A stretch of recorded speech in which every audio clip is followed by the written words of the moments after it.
Discipline isn't what you think it is. You've been sold a fantasy. The fantasy of the inspired hero, jumping out of bed at 5 a.m. with a smile, fueled by passion and positive affirmations. That's a fairy tale. It's fragile. It shatters the moment you're tired, stressed, or just don't feel like it. Real discipline isn't light and motivational. It's dark. It's mechanical. It's a cold, hard system that operates far below the surface of your emotions. It's the engine in the basement of your mind that runs whether you're happy or sad, motivated or utterly defeated. This isn't about fluffy inspiration. This is about building an internal infrastructure so robust that your feelings become irrelevant. This is about the hidden architecture of willpower, the unspoken principles of self-control that most are too uncomfortable to acknowledge. This is about finding a different kind of fuel, not the fleeting spark of motivation, but the relentless, burning coal of dark psychology. The first pillar of this architecture is ruthless self-awareness. This isn't journaling about your feelings. This is a forensic audit of your own weakness. It's staring into the mirror and identifying, with cold precision, every single crack in your foundation. Where do you break? When does your willpower crumble? Is it the comfort of your bed that defeats your morning workout? The mindless scroll that devours your evening? The sugary snack that unravels your diet? You must become a scientist studying the most important subject, your own failure. Track it. Document it. Don't judge it, just observe it. This is the opposite of self-criticism. It's strategic intelligence gathering. You are mapping the enemy's territory, and the enemy is the weaker version of yourself. You are identifying the exact triggers, the precise moments of negotiation where you talk yourself out of what you know you must do. This isn't comfortable. It requires you to bypass your ego, to look at your own excuses not as valid reasons, but as system errors to be debugged. This is the foundation. You cannot build discipline on a base of self-deception.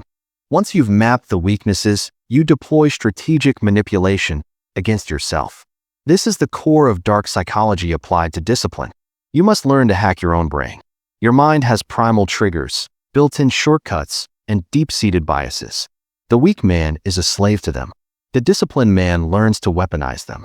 It starts with reframing. You don't have to go to the gym. That language implies victimhood, an external force compelling you. Instead, you get to train. You choose to strengthen your body. This shifts the paradigm from punishment to privilege, from obligation to opportunity. It's a simple linguistic trick, but it rewires the emotional response. You stop seeing the action as a drain and start seeing it as a deposit. This is how you manipulate your own perception to serve your mission. Next, you engineer friction and reward. Your environment is currently designed for your failure. The junk food is an easy reach. The phone is on your bedside table. The distractions are a single click away. You must redesign your world to make failure difficult and success automatic. This is not about willpower, it's about wisdom. Uninstall the social media apps. Don't just move them. Charge your phone in another room. Prep your gym clothes the night before and place them right next to your bed so you trip over them. You are creating a path of least resistance that leads directly to your goal. Conversely, you must build friction around your vices. Make yourself work for your distractions. At the same time, you must program rewards that are not self-destructive. The reward for a week of discipline isn't a binge that destroys your progress. It's a strategic, controlled release, a great meal, a movie, an experience that doesn't sabotage the system. You are Pavlov, and you are the dog. You are conditioning yourself to associate discipline with tangible, positive outcomes, building a new neural pathway where discipline itself becomes the reward. This is where we introduce the most powerful and darkly psychological tool, the alteration of your identity. Right now, you see yourself as someone who is trying to be disciplined. You are acting out of character. This is a tax on your mental energy. Every time you force yourself to do something, it's a struggle because it conflicts with your self-image. The shift is to stop doing disciplined things and start being a disciplined man. The difference is everything. A disciplined man doesn't debate whether he goes to the gym. It's what he does. It's who he is. He doesn't wrestle with the snooze button. He rises because that is his nature. This is a cognitive shift of monumental proportions. You stop asking, "What should I do?" and start asking, "What would a disciplined man do?" And then you simply act accordingly. You vote for that identity with every single action, no matter how small. You are not a guy who is avoiding sugar. You are a man who eats clean. You are not someone trying to read more. You are a reader.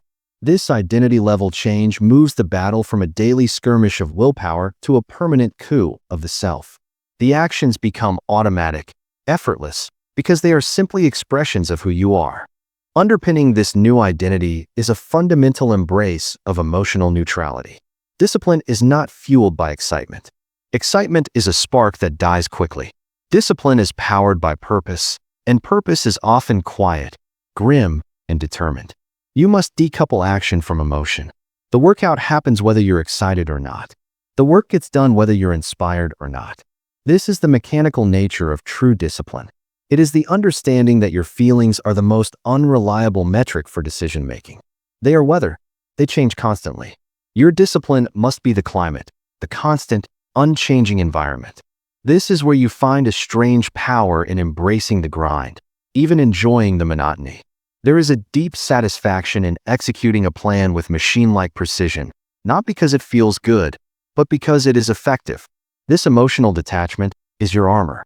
It protects you from the inevitable days when motivation is absent, when doubt creeps in, when the world feels like it's against you.